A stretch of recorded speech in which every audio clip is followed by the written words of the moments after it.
നമസ്തേ, ഉച്ചവാർത്തയിലേക്ക് സ്വാഗതം. ഞാൻ അനു സുരേഷ്. ആദ്യം കാണാം ഇന്നത്തെ പ്രധാന വാർത്താ തലക്കെട്ടുകൾ. ഹിമാചൽ പ്രദേശിലും മേഘവിസ്ഫോടനം. കിന്നോറിൽ പ്രളയ സമാന സാഹചര്യം. ഉത്തരാഖണ്ഡിൽ കാണാതായവർക്ക് വേണ്ടി തിരച്ചിൽ. 100-ലധികം പേർ കുടുങ്ങിക്കിടക്കുന്നതായി സൂചന. ദുരന്തഭൂമിയിലേക്ക് പുറപ്പെട്ട ജനം TV സംഘം മണിക്കൂറുകളോളം വഴിയിൽ കുടുങ്ങി. കഴിഞ്ഞ 6 മണിക്കൂറായി ഏതാണ്ട് അർദ്ധരാത്രി മുതൽ തന്നെ ഇവിടെ ഈ മണ്ണിടിച്ചിലിൽ ഇങ്ങനെ അകപ്പെട്ട് കിടക്കുകയാണ്. ഇപ്പോൾ അല്പസമയത്തിനകം ഈ മണ്ണിടിച്ചിലിൽ ഈ മണ്ണുമാന്തി യന്ത്രം ഉപയോഗിച്ചുകൊണ്ട് ഈ വഴി ക്ലിയർ ചെയ്യുന്ന പക്ഷം നമുക്ക് ഇവിടെ നിന്ന് മുന്നോട്ട് പോകാൻ കഴിയത്തുള്ളൂ. നിരവധി വാഹനങ്ങൾ ഇവിടെ കുടുങ്ങിക്കിടക്കുകയാണ്.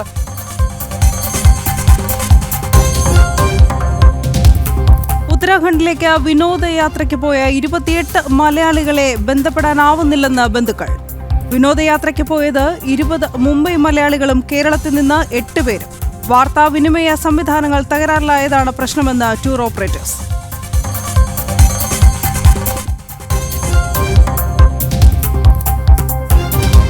ചരിത്രത്തെ വികലമാക്കി 4ാം ക്ലാസ്സിലെ പാഠഭാഗം. ഭാരതത്തിന്റെ ഭൂപടത്തിൽ ജാർഖണ്ഡിന്റെ പേരില്ല. വല്ലഭായ് പട്ടേലിന് പകരം വല്ലഭായ് പട്ടേൽ. ഇന്ത്യൻ നാഷണൽ കോൺഗ്രസിന്റെ അധ്യക്ഷയായ ആദ്യ വനിതയും ആദ്യ ഭാരതീയ വനിതയും തമ്മിലും പുസ്തകത്തിൽ ആശയക്കുഴപ്പം. ജനം ബ്രേക്കിംഗ്.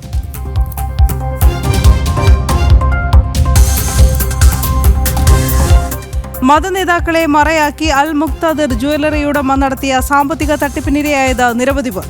കൂടുതൽ പേർക്കും പണം നഷ്ടമായത് കൊല്ലം ജില്ലയിൽ. മൻസൂർ രാജ്യം വിട്ടതായി സൂചന.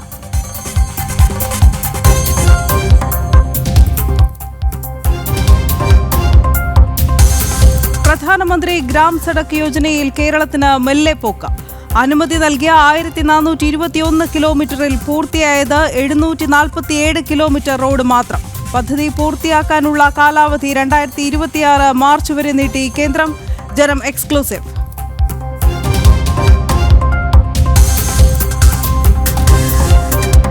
Kasaragod Kuniya college of arts and സയൻസിനെതിരെ അന്വേഷണം കടുപ്പിച്ച് ഇഡി. ഫെമ നിയമം ലംഘിച്ച് വിദേശത്ത് നിന്ന് പണം സ്വീകരിച്ചെന്ന് കണ്ടെത്തൽ. FCRA രജിസ്ട്രേഷൻ ഇല്ലാതെ 220 കോടിയോളം വിദേശ സംഭാവന സ്വീകരിച്ചെന്നും എൻഫോഴ്സ്മെന്റ് ഡയറക്ടറേറ്റ്.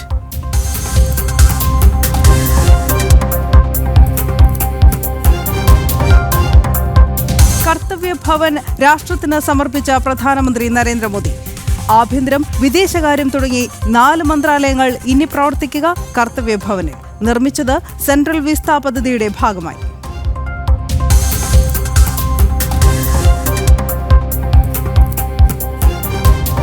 ടാരിഫ് വിഷയത്തിൽ ട്രംപുമായി ചർച്ചയ്ക്കില്ലെന്ന് ബ്രസീലിയൻ പ്രസിഡന്റ്.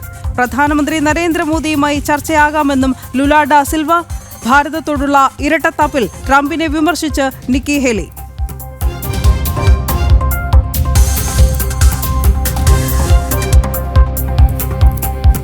ദേശീയ സുരക്ഷാ ഉപദേഷ്ടാവ് അജിത് ഡോവൽ റഷ്യയിൽ.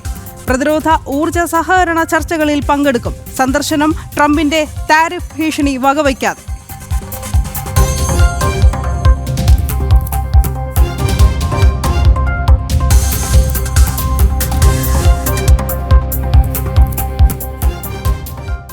ഉത്തരകാശിയിലെ ദുരന്ത മേഖലയിൽ രക്ഷാപ്രവർത്തനത്തിന് തടസ്സമായി മോശം കാലാവസ്ഥ. സൈന്യത്തിന്റെ നേതൃത്വത്തിൽ ഇതുവരെയായി 150-ലധികം പേരെ രക്ഷപ്പെടുത്തി കഴിഞ്ഞു. ദരാലി ഗ്രാമത്തിലെ പ്രധാന റോഡുകളെല്ലാം തന്നെ പൂർണ്ണമായും വെള്ളത്തിനടിയിലായ സാഹചര്യം. മേഘവിസ്ഫോടനവും ഉരുൾപൊട്ടലും മൂലം മണ്ണിടിഞ്ഞ് കുടുങ്ങിയവരിൽ മലയാളികളും അകപ്പെട്ടു. 28 അംഗ വിനോദയാത്രാ സംഘത്തിൽ 8 പേർ മലയാളികളാണ് എന്നാണ് വിവരം. കുടുങ്ങിയവരിൽ 20 പേർ മുംബൈയിൽ നിന്നുള്ളവരാണ്. 8 പേർ കേരളത്തിൽ നിന്നുള്ളവരാണ് എന്ന് ടൂർ പാക്കേജിന്റെ ഭാഗമായി ഉത്തരാഖണ്ഡിൽ എത്തി എന്നുള്ള വിവരമാണ് ലഭിക്കുന്നത്.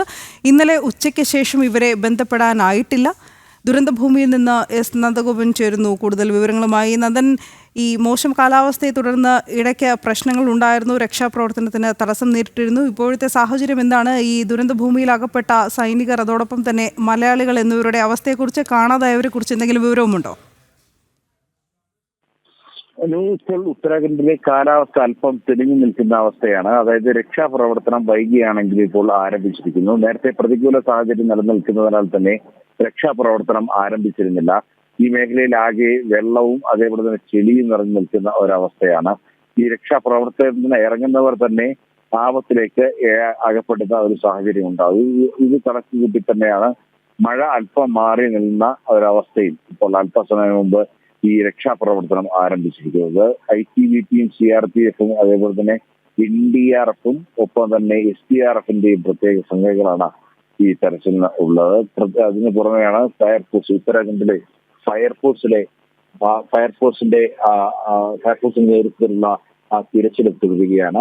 ഇതിനോടകം തന്നെ 50-ലധികം ആൾക്കാരെ കണ്ട് കിട്ടാനുണ്ട് എന്നുള്ളതാണ് NDRFിന്റെ DIG ഔദ്യോഗികമായി വാർത്താ സമ്മേളനത്തിൽ വ്യക്തമാക്കിയത്. 50 പേരുടെ പട്ടികയാണ് നാട്ടുകാർ തന്നിരിക്കുന്നത്. അതേസമയം 5 പേരുടെ മരണവും സ്ഥിരീകരിച്ചിട്ടുണ്ട്. ഇതിൽ ഹർഷദ് വാലി എന്നുള്ള പ്രദേശത്തുണ്ടായ രണ്ടാമത്തെ സ്ഫോടനം അതൊരു ആർമി ക്യാമ്പിന് സമീപമായിരുന്നു ഉണ്ടായിരുന്നത്. ഇതിൽ ഏതാണ്ട് 12ഓളം ജവാന്മാർ ഈ സംഭവത്തിൽ അകപ്പെട്ട് ഇതിൽ ഉൾപ്പെട്ടു എന്നുള്ളതാണ് വ്യക്തമാക്കുന്നത്. അവരും നിലവിൽ കാണാതായവരുടെ പട്ടികയിൽ ഉൾപ്പെട്ടിട്ടുണ്ട്.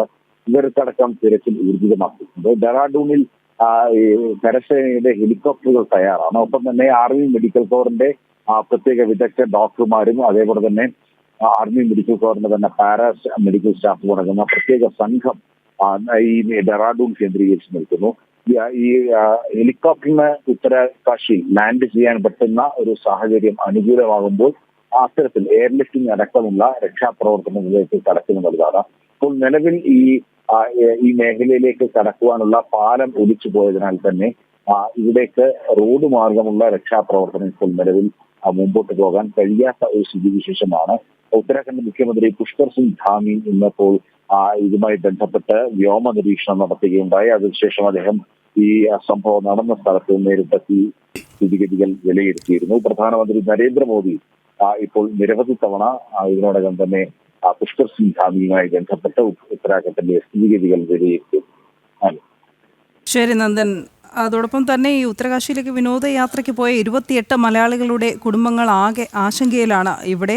കാരണം ഇന്നലെ മുതൽ ഇവരുമായുള്ള ആശയവിനിമയമൊന്നും സ്ഥാപിക്കാനായി കഴിഞ്ഞിട്ടില്ല. 20 മുംബൈ മലയാളികളും കേരളത്തിൽ നിന്ന് 8 പേരും അങ്ങനെയാണ് ടൂർ പാക്കേജിന്റെ ഭാഗമായി ഉത്തരാഖണ്ഡിലേക്ക് സംഘം എത്തുന്നത്. ഇവരെ ബന്ധപ്പെടാനാകുന്നില്ല എന്ന് തന്നെയാണ് കുടുംബാംഗങ്ങൾ പറയുന്നതും. വാർത്താവിനിമയ സംവിധാനങ്ങളൊക്കെ അവിടെ തകരാറിലാണ്. അതുകൊണ്ട് ആണ് ഈ പ്രശ്നം വന്നതെന്ന് ടൂർ ഓപ്പറേറ്റേഴ്സ് പറയുന്നുമുണ്ട്. കൊച്ചിയിൽ നിന്ന് ജിജീഷ് കരുണാകരൻ ചേരുന്നു. ജിജീഷ്, ഈ പറഞ്ഞതുപോലെ തന്നെ കുടുംബാംഗങ്ങളെ സംബന്ധിച്ചിടത്തോളം വലിയൊരു ആശങ്ക തന്നെയാണ് ഉണ്ടായിരുന്നത്. കാരണം അവരെ ആരും ഈ 28 പേരിലെ കുടുംബങ്ങൾക്കും അവരെ ആരും കോൺടാക്ട് ചെയ്യാൻ ഇതുവരെ കഴിഞ്ഞിട്ടില്ല.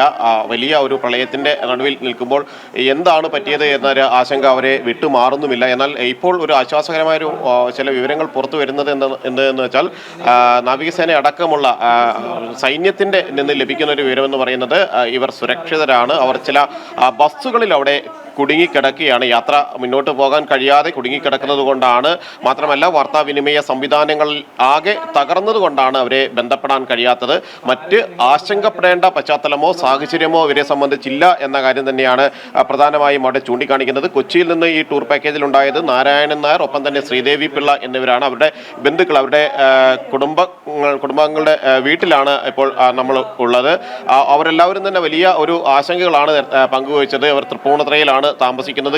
ഇന്നലെ രാവിലെ 8:30 വിളിച്ചിരുന്നു. തങ്ങൾ യാത്രയിലാണ് എന്ന കാര്യമാണ് ബന്ധുക്കളെ വിളിച്ചപ്പോൾ സൂചിപ്പിച്ചിരുന്നത്.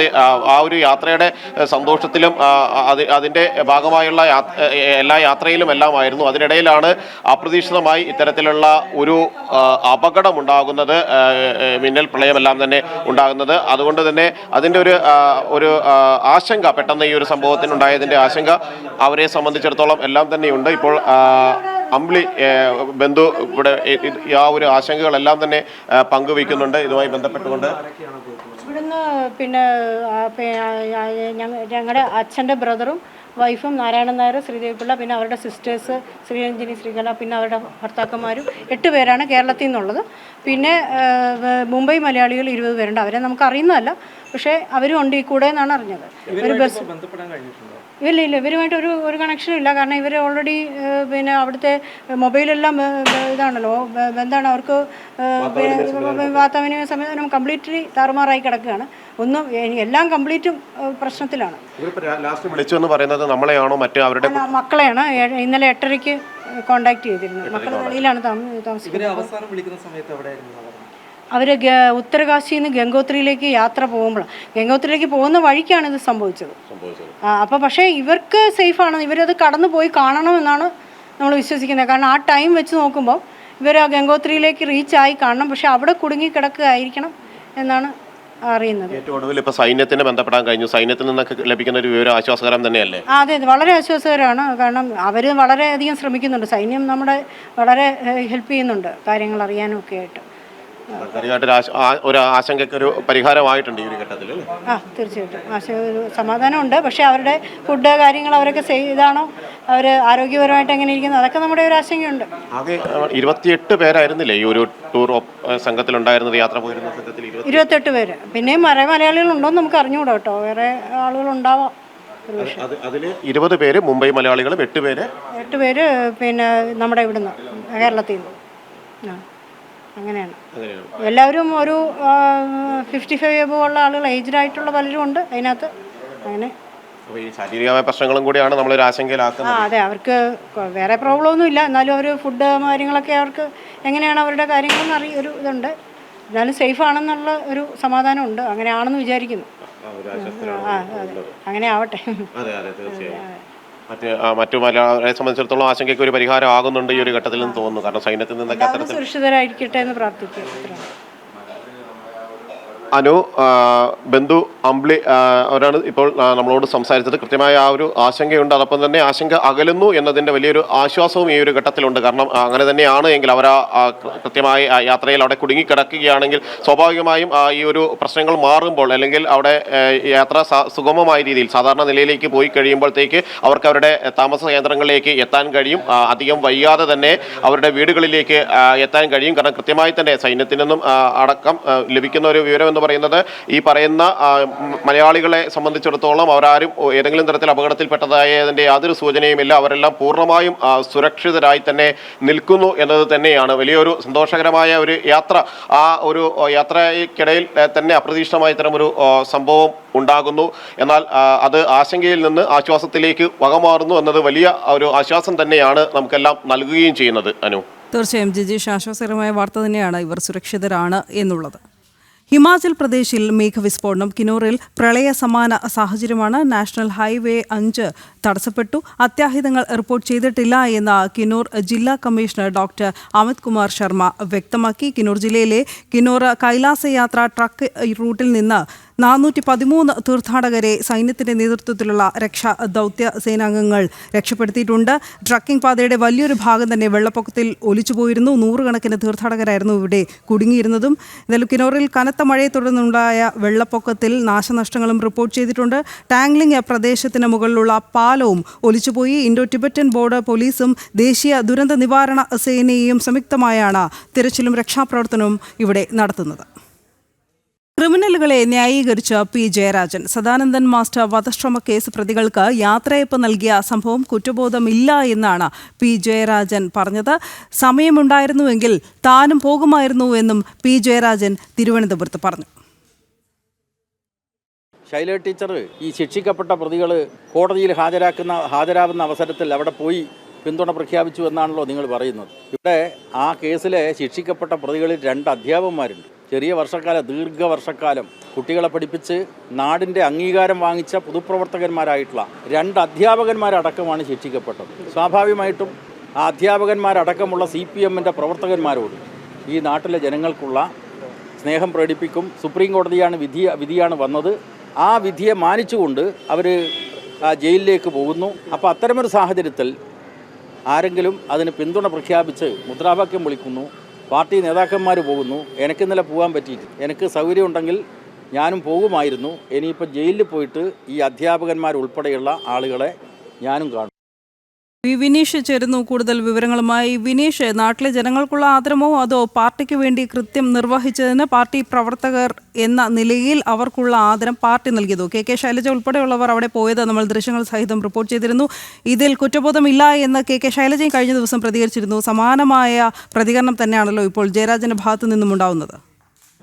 തീർച്ചയായിട്ടും പാർട്ടി നേതാക്കളുടെ ഭാഗത്തു നിന്ന് ക്രിമിനലുകളെ സംരക്ഷിക്കുന്ന നിലപാടുകൾ തന്നെയാണ് ഇപ്പോൾ പുറത്തു വരുന്നത്. ഇതിലൂടെ നമുക്ക് മനസ്സിലാക്കാൻ സാധിക്കുന്നത് പാർട്ടി നേതൃത്വത്തിന്റെ വ്യക്തമായ അറിവോട് കൂടിയാണ് സദാനന്ദൻ മാസ്റ്റർ. അത് നേരത്തെ തന്നെ അത്തരത്തിലുള്ള വിവരങ്ങൾ പുറത്തു വന്നിരുന്നതാണ്. എന്നാൽ പോലും ഇപ്പോൾ പാർട്ടിയാണ് അത് ചെയ്തത് എന്ന് പി ജയരാജന്റെ വാക്കിൽ നിന്ന് നമുക്ക് മനസ്സിലാക്കാൻ സാധിക്കുന്നു. സദാനന്ദൻ മാസ്റ്ററുടെ കാല് വെട്ടിയതിന് പിന്നിൽ പാർട്ടി നേതൃത്വം തന്നെയാണ്, പാർട്ടി തന്നെയാണ് അതിന് അണികളെ സജ്ജരാക്കിയത് എന്ന നിലപാട് തന്നെയാണ് ഇതിലൂടെ വ്യക്തമാക്കുന്നത് എന്ന കാര്യത്തിൽ സംശയമില്ല.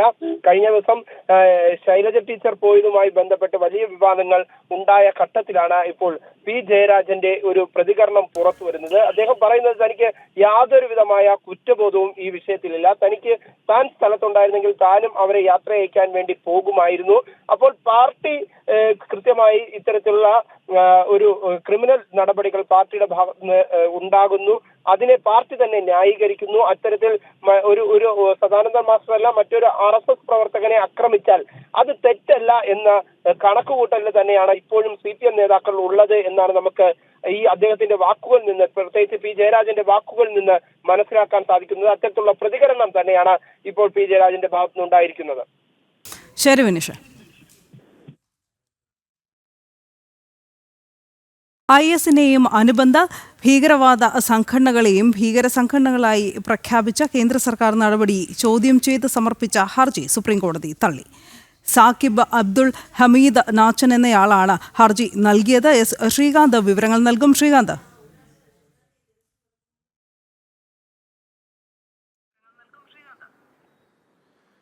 ഏറ്റവും പ്രധാനപ്പെട്ട വാർത്ത ഈ IS-മായി ബന്ധപ്പെട്ട് ഇപ്പോൾ പുറത്തു വരുന്നത് സുപ്രീം കോടതിയിൽ നിന്നാണ്.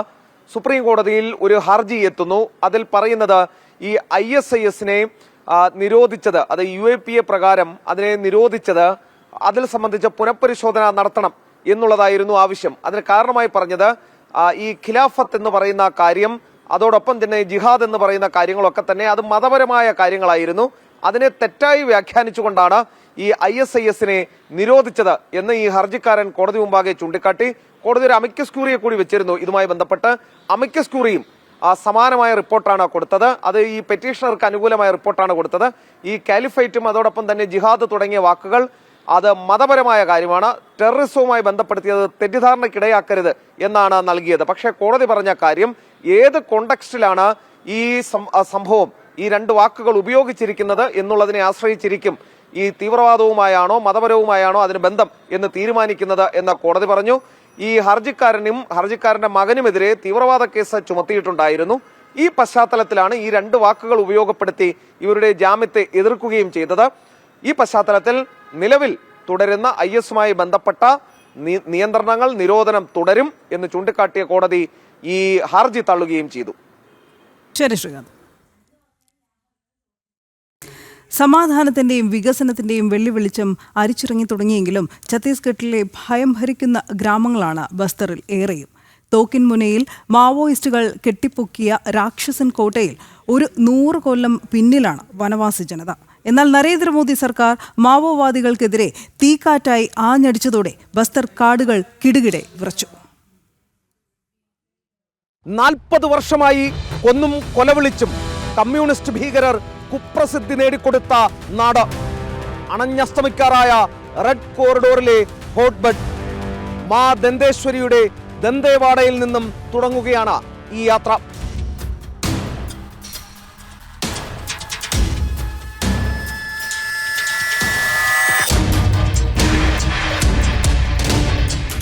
അടുത്തിടെ വരെ കമ്മ്യൂണിസ്റ്റ് ഭീകരരുടെ രാക്ഷസൻ കോട്ടയായിരുന്ന ബസ്തറിലെ ആദിവാസി ഗ്രാമങ്ങളിലേക്കായിരുന്നു ഞങ്ങളുടെ യാത്ര.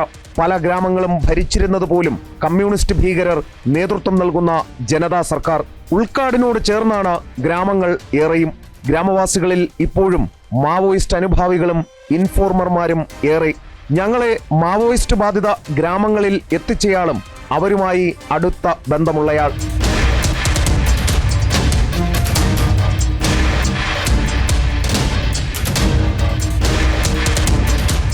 കമ്മ്യൂണിസ്റ്റ് ഭീകരർ ഈ നാട്ടിലെ ആദിവാസി ജനതയോട് കാണിച്ച ക്രൂരത എത്രത്തോളമുണ്ടെന്ന് ഗ്രാമങ്ങളിലെത്തിയാൽ അറിയാം. റോഡുകളും പാലങ്ങളും വൈദ്യുതിയും കുടിവെള്ളവും വീടും സ്കൂളും റേഷൻ കടയും അടക്കം വികസനം എന്നത് എത്തിനോക്കി തുടങ്ങിയിട്ട് 2-3 വർഷങ്ങൾ മാത്രം. നേരത്തെ ഇതായിരുന്നില്ല സ്ഥിതി. പാലമോ റോഡോ പണിതാൽ ബോംബ് വെച്ച് തകർക്കും. സർക്കാർ ഉദ്യോഗസ്ഥരെയോ സ്ഥാപനങ്ങളെയോ ഗ്രാമങ്ങളിൽ അനുവദിക്കില്ല. സർക്കാരിനെ സഹായിക്കുമെന്ന ഭയത്താൽ ഗ്രാമങ്ങളിൽ വിദ്യാഭ്യാസവും നിഷേധിച്ചു. ദിനംപ്രതി എന്നോണം ഏറ്റുമുട്ടലും കൊലപാതകങ്ങളും മാത്രം. पहले अगर देखें तो बस्तर में बहुत बुरी स्थिति थी. बस्तर में सड़कें नहीं थी. मेन रोड अगर NH को छोड़ दें तो स्टेट हाईवेज जो है वो लगभग बंद पड़े हुए थे. नक्सलियों ने बस्तर के लगभग 800 से 900 स्कूलों को तोड़ दिया था. पंचायत भवनों को तोड़ दिया.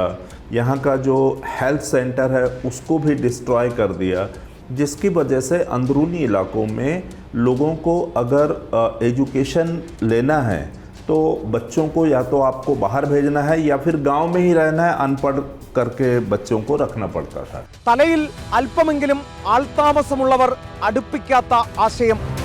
വിത്ത് വീണിടത്ത് പിന്നെ പുൽനാമ്പ് പോലും മുളയ്ക്കില്ലെന്നത് ചരിത്രം. ആദിവാസി മേഖലകളെ ഒന്നാകെ 100 വർഷം പിന്നോട്ടടിച്ചതിന്റെ ക്രെഡിറ്റ് ഇവന്മാർക്ക് മാത്രമാണ്. 1967 പശ്ചിമബംഗാളിലെ നക്സൽബാരിയിൽ തുടക്കം കുറിച്ച കമ്മ്യൂണിസ്റ്റ് ഭീകരത പാവം ആദിവാസി ജനതയെ ആയുധമണിയിച്ചാണ് പടർന്ന് പന്തലിച്ചത്. ചെറിയ പ്രായത്തിൽ തന്നെ പരിശീലനം നൽകി ഒപ്പം ചേർക്കും. എതിർക്കാനോ ചോദ്യം ചെയ്യാനോ വിട്ടുപോരാനോ തുനിഞ്ഞാൽ മരണമാണ് ശിക്ഷ. എന്നാൽ കമ്മ്യൂണിസ്റ്റ് ഭീകരത ഉപേക്ഷിച്ച് സർക്കാർ സംരക്ഷണയിൽ കഴിയുന്നവരെയും ഞങ്ങൾ കണ്ടു.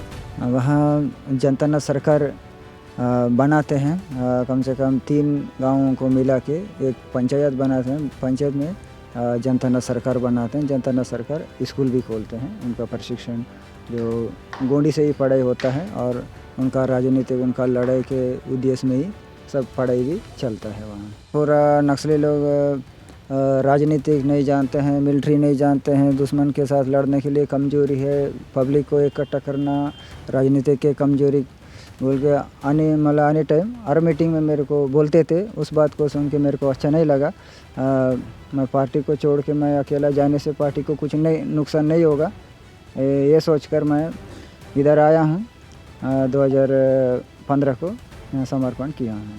2000 മുതൽ 2025 വരെ കുപ്രസിദ്ധ റെഡ് കോറിഡോറിൽ ഇക്കൂട്ടർ കൊന്നുതള്ളിയവരുടെ കണക്ക് ഞെട്ടിക്കും. സാധാരണക്കാരും സുരക്ഷാ ഉദ്യോഗസ്ഥരുമടക്കം 11,955 മനുഷ്യരാണ് കൊല്ലപ്പെട്ടത്. എന്നാൽ കേന്ദ്ര സർക്കാരിന്റെ നേതൃത്വത്തിൽ ഓപ്പറേഷൻ സമാധാനം ആരംഭിച്ചതോടെ ഗ്രാമങ്ങളിൽ മാവോയിസ്റ്റുകൾക്ക് തിരിച്ചടി നേരിട്ടു. 2011 ബസ്തർ കാടുകളിൽ 10,000 കേഡറുകളും 40,000 സിവിൽ മിലിഷ്യ ഗ്രൂപ്പും ഉണ്ടായിരുന്നിടത്ത് ഇന്ന് 1000 കേഡറുകളും 10,000 സിവിൽ മിലിഷ്യ ഗ്രൂപ്പും മാത്രമാണ് അവശേഷിക്കുന്നത്.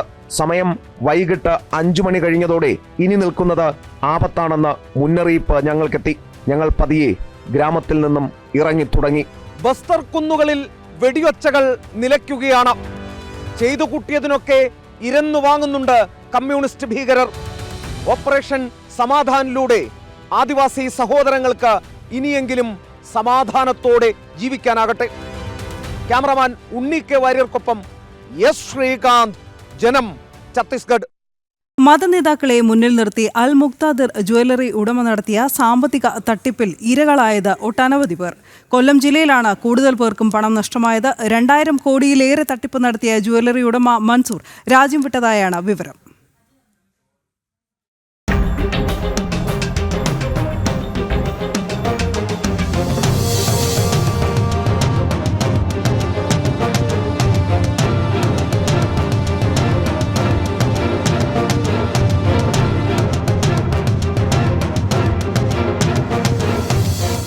അൽമുക്താദർ ജ്വല്ലറി ഉടമയായ മൻസൂർ നടത്തിയത് ചില്ലറ തട്ടിപ്പല്ല. പണിക്കൂലിയില്ലാതെ സ്വർണ്ണാഭരണങ്ങൾ വിൽക്കുന്നുവെന്ന് വ്യാപക പ്രചാരണം നടത്തി. മതവിശ്വാസം മുതലെടുത്ത് ഓരോരുത്തരിൽ നിന്നും മുൻകൂറായി പണം വാങ്ങി. പിന്നീട് സ്വർണവുമില്ല, പണവുമില്ല. ഇസ്ലാമിക കച്ചവട രീതിയിൽ വിശ്വാസമർപ്പിക്കണമെന്ന മതനേതാക്കളുടെ വാക്കുകൾ കേട്ടവരാണ് ഈ വമ്പൻ തട്ടിപ്പിന് ഇരകളായത്. അദ്ദേഹം പറയുന്നത് കേട്ടാൽ നമ്മൾ ആരായാലും വിശ്വസിച്ചു പോകും. അത്രയും ഒരു ഇസ്ലാമിൻ്റെ കച്ചവട രീതി എങ്ങനെയാണോ ആ രീതിയിലാണ് ഈ മൻസൂർ അബ്ദുൽ സലാം എന്ന് പറയുന്ന വ്യക്തി കച്ചവടം ചെയ്യുന്നതെന്നും അത് നിങ്ങൾക്ക് ഇത് ഡെപ്പോസിറ്റ് ചെയ്യുകയോ ഇൻവെസ്റ്റ് ചെയ്യുകയോ നിങ്ങൾ പർച്ചേസ് ചെയ്യുകയോ ചെയ്താൽ നിങ്ങൾക്ക് അതിൻ്റേതായ ഉപയോഗം ഉണ്ടാവുമെന്നും പറഞ്ഞ് വിശ്വസിപ്പിച്ചാണ്. ആ വിശ്വാസത്തിലൊക്കെയാണ് കോടികൾ ആൾക്കാർ കൊണ്ടുവന്ന് ഇവിടെ ഇട്ടത്. നമ്മുടെ മതത്തിൽ നിന്ന് ഇങ്ങനെ ഒരു ചതി ഉണ്ടാവുമെന്ന് നമ്മൾ ഒരിക്കലും പ്രതീക്ഷിച്ചില്ല. സംസ്ഥാനത്തെ 50-ലധികം ബ്രാഞ്ചുകളിൽ നിന്ന് 2000 കോടിയിലേറെ കൈക്കലാക്കിയതായാണ് വിവരം. സ്ഥാപനങ്ങൾ അടച്ചുപൂട്ടി. ഉടമയായ മൻസൂർ രാജ്യം വിട്ടു. പണം നഷ്ടപ്പെട്ടവർ ഇന്ന് നീതിക്ക് വേണ്ടി പോരാടുകയാണ്. പല റൂമേഴ്സ് വരുന്നുണ്ട്, ദുബായിലുണ്ട് എന്നൊക്കെ റൂമേഴ്സ് വരുന്നുണ്ട്. പക്ഷേ വ്യക്തമായ ഒരു ഒന്നുമില്ല. ഇടയ്ക്കിടയ്ക്ക് ഒരു പോസ്റ്റ് ഇടുന്നു. ഇപ്പോൾ ലാസ്റ്റിലൊരു പോസ്റ്റ് തിരുവനന്തപുരത്ത് ഇപ്പോൾ സെക്രട്ടേറിയറ്റ് മാർച്ച് നടന്നപ്പോൾ ലാസ്റ്റിലൊരു പോസ്റ്റ് വന്നിരുന്നു. ആ പോസ്റ്റിൽ പറയുന്നതെന്ന് പറഞ്ഞാൽ കക്ഷി പൈസ കൊടുക്കും, അടുത്ത ഓഗസ്റ്റോടുകൂടി പൈസ കൊടുക്കും, ഇതിൽ ഒരു പരാതിയും ഇല്ലാതെ കേസൊന്നും കൊടുക്കുന്ന ആൾക്കാർക്ക് മുൻഗണന കൊടുത്ത് പൈസ കൊടുക്കും. അങ്ങനെ ഒരു പുതിയൊരു പൊളിറ്റിക്സ് കക്ഷി ഇറക്കുന്നുണ്ട്. ഇപ്പോൾ ഇത്രയും വലിയ തട്ടിപ്പ് നടത്തി കക്ഷിയുടെ സ്വന്തം സ്റ്റാർട്ടപ്പ് വികസിപ്പിക്കുകയായിരുന്നു നമ്മൾ അറിഞ്ഞില്ല. ജ്വല്ലറി ഉടമയ്ക്കെതിരെ ഇതിനോടകം 300-ലധികം FIRകൾ രജിസ്റ്റർ ചെയ്തിട്ടുണ്ട്. ഇയാളുടെ സഹായികൾ നാട്ടിലുണ്ടായിട്ടും നടപടിയില്ല. പോലീസ് അന്വേഷണം ഊർജിതമാക്കണമെന്നതാണ് പരാതിക്കാരുടെ ആവശ്യം. ഏകദേശം ഒരു 42 മാസത്തിനകത്തായി ഞാൻ FIR ഇട്ടിട്ട്. അതുപോലെ എൻ്റെ അറിവിലായിട്ട് FIR ഇടുന്ന ഒത്തിരി ആൾക്കാരുണ്ട്. അവരുടെ എന്നും FIR ഇടുന്നുണ്ട്. പക്ഷേ അതിനെ കുറിച്ചിട്ടുള്ള അന്വേഷണമോ ഈ പ്രതി നാട്ടിലില്ലാത്ത സ്ഥിതിക്ക് പുള്ളിക്ക് ഒരു ലുക്കൗട്ട് നോട്ടീസ് കൊടുത്തിട്ട് പുള്ളിയെ തിരയാനോ അല്ലെങ്കിൽ ഇതിൻ്റെ താഴെയുള്ള 2, 3, 4 പ്രതികളായ ആൾക്കാരെ ചോദ്യം ചെയ്യാനോ അറസ്റ്റ് ചെയ്യാനോ അവരുടെ സ്വത്തുക്കൾ കണ്ടെത്താനോ ഒന്നുമുള്ള ഒരു ശ്രമവും നടക്കുന്നില്ല. പണം നഷ്ടമായവർ മുഖ്യമന്ത്രിക്കും സംസ്ഥാന പോലീസ് മേധാവിക്കും പരാതി നൽകിയിട്ടുണ്ട്. നടപടി വൈകുന്നതിൽ സെക്രട്ടേറിയറ്റിന് മുന്നിൽ സമരവും സംഘടിപ്പിച്ചു. തട്ടിപ്പ് നടത്തിയ മൻസൂറിനെ ഉടൻ കണ്ടെത്തണമെന്ന ആവശ്യം ശക്തമാണ്. ജനം, കൊല്ലം. ക്രൈസ്തവ പുരോഹിതരിൽ ചിലരുടെ കമ്മ്യൂണിസ്റ്റ് ഭീകര രാജ്യവിരുദ്ധ ബന്ധങ്ങൾ വെളിപ്പെടുത്തി കൂടുതൽ റിപ്പോർട്ടുകൾ. വിമത വിഭാഗത്തിൽ ചിലർക്ക് തീവ്ര സ്വഭാവമുള്ള ക്രൈസ്തവ വിരുദ്ധ സംഘടനകളുടെ സഹായവും ലഭിക്കുന്നുണ്ടെന്ന് ചൂണ്ടിക്കാട്ടി CBCI president archbishop Andrews Thazhath 2023 വത്തിക്കാന് നൽകിയ റിപ്പോർട്ട് വീണ്ടും ചർച്ചയാവുകയാണ്. സഭയ്ക്കെതിരെ നടക്കുന്ന നീക്കങ്ങൾ ചൂണ്ടിക്കാട്ടിയുള്ള റിപ്പോർട്ടിൽ സഭയ്ക്കകത്തും പുറത്തുമുള്ള സഭാവിരുദ്ധ ഗ്രൂപ്പുകൾക്കൊപ്പം തീവ്ര സ്വഭാവമുള്ള സംഘടനകളുമായുള്ള ബന്ധവും റിപ്പോർട്ടിൽ ചൂണ്ടിക്കാണിക്കുന്നുണ്ട്. സഭയിലെ വിമതസ്വരങ്ങൾ ഉയർത്തുന്നത് ഇത്തരം സംഘടനകളുടെ സഹായത്തോടെയാണ്. തൃശൂർ അതിരൂപത ആർച്ച് ബിഷപ്പ് ആൻഡ്രൂസ് താഴത്ത് എറണാകുളം അങ്കമാലി അതിരൂപത അപ്പസ്തോലിക് അഡ്മിനിസ്ട്രേറ്റർ ആയിരിക്കെ 2023 ഒക്ടോബറിലാണ് അന്നത്തെ ഫ്രാൻസിസ് മാർപ്പാപ്പയ്ക്ക് റിപ്പോർട്ട് കൈമാറിയത്. ഈ റിപ്പോർട്ടാണ് വീണ്ടും ചർച്ചയാകുന്നത്. കൊച്ചിയിൽ ക്രിസ്ത്യൻ പുരോഹിതർക്ക് കമ്മ്യൂണിസ്റ്റ് ഭീകരബന്ധമെന്ന് പരാതി ഉയർന്നിരുന്നു. 3 പുരോഹിതർക്കെതിരെയാണ് ഗുരുതര ആരോപണങ്ങൾ ഉയർന്നത്. സീറോ മലബാർ സഭയിലെ ആരോപണ വിധേയരായ വൈദികർക്കെതിരെ അന്വേഷണം ആവശ്യപ്പെട്ട് കേന്ദ്ര ആഭ്യന്തര മന്ത്രാലയത്തിനും മുഖ്യമന്ത്രിക്കും സംസ്ഥാന പോലീസ് മേധാവിക്കും Catholic forum president Binu Chacko നേരത്തെ പരാതി നൽകിയിരുന്നു. 140ഓളം രൂപതകളെ പ്രതിനിധീകരിക്കുന്ന CBCI പ്രസിഡന്റ് കൂടിയായ ആൻഡ്രൂസ് താഴത്തിന്റെ റിപ്പോർട്ട് അതിഗൗരവകരമാണ്. ദേശവിരുദ്ധ സംഘടനകളിൽ നിന്ന് പണം കൈപ്പറ്റുകയും കമ്മ്യൂണിസ്റ്റ് മാവോയിസ്റ്റ് ഭീകരർക്ക് ഫണ്ടുകൾ കൈമാറുകയും ചെയ്യുന്നുവെന്ന ഗുരുതര ആരോപണമായിരുന്നു കേന്ദ്ര ആഭ്യന്തര മന്ത്രാലയത്തിന് ലഭിച്ച പരാതിയിലുണ്ടായിരുന്നത്. സീറോ മലബാർ സഭയിലെ ചില പുരോഹിതർക്ക് കമ്മ്യൂണിസ്റ്റ് ഭീകരരുമായുള്ള ബന്ധം കേരളത്തിൽ നടന്ന കലാപത്തിലേക്ക് വരെ നീങ്ങിയ ചില സമരങ്ങളിൽ വ്യക്തമായതാണെന്ന് പരാതിയിലുണ്ടായിരുന്നു. Janam, Kochi. Kasaragod Kuniya college of arts and science റെയ്ഡിന് പിന്നാലെ അന്വേഷണം കടുപ്പിക്കാനൊരുങ്ങി ED. വിദേശത്ത് നിന്ന് പണം സ്വീകരിക്കുമ്പോഴുള്ള ഫെമ നിയമം ലംഘിച്ചെന്നും ED കണ്ടെത്തിയിരുന്നു. FCRA രജിസ്ട്രേഷൻ ഇല്ലാതെ 220 കോടിയോളം രൂപയുടെ വിദേശ സംഭാവന സ്വീകരിച്ചത് അടക്കം കണ്ടെത്തിയതിന്റെ അടിസ്ഥാനത്തിലാണ് അന്വേഷണം ശക്തമാക്കാനുള്ള തീരുമാനം. Kuniya college of arts and സയൻസിൽ ED നടത്തിയ പരിശോധനയിൽ നിർണായകമായ ഹാർഡ് ഡിസ്കും ഏതാനും ചില രേഖകളും കണ്ടെടുത്തിരുന്നു. റെയ്ഡിൽ ലഭിച്ച വിവരങ്ങൾ പരിശോധിച്ചതിനു ശേഷം കൂടുതൽ നടപടികളിലേക്ക് ED കടക്കും. FCRA രജിസ്ട്രേഷൻ ഇല്ലാതെ 220 കോടി രൂപ വിദേശ സംഭാവന സ്വീകരിച്ച് കാർഷിക സ്വത്തുക്കളിൽ നിക്ഷേപിച്ചെന്നും 1999 ഫെമയുടെ വ്യവസ്ഥകൾ ലംഘിച്ചെന്നും പ്രാഥമിക അന്വേഷണത്തിൽ കണ്ടെത്തിയതായാണ് സൂചന. 2023 സ്ഥാപിതമായ കുഞ്ഞഹമ്മദ് മുസ്ലിയാർ മെമ്മോറിയൽ ട്രസ്റ്റിന്റെ ഉടമസ്ഥതയിലാണ് Kuniya college of arts and science പ്രവർത്തിക്കുന്നത്. കണ്ണൂർ സർവകലാശാലയിലാണ് അഫിലിയേറ്റ് ചെയ്തിരിക്കുന്നത്.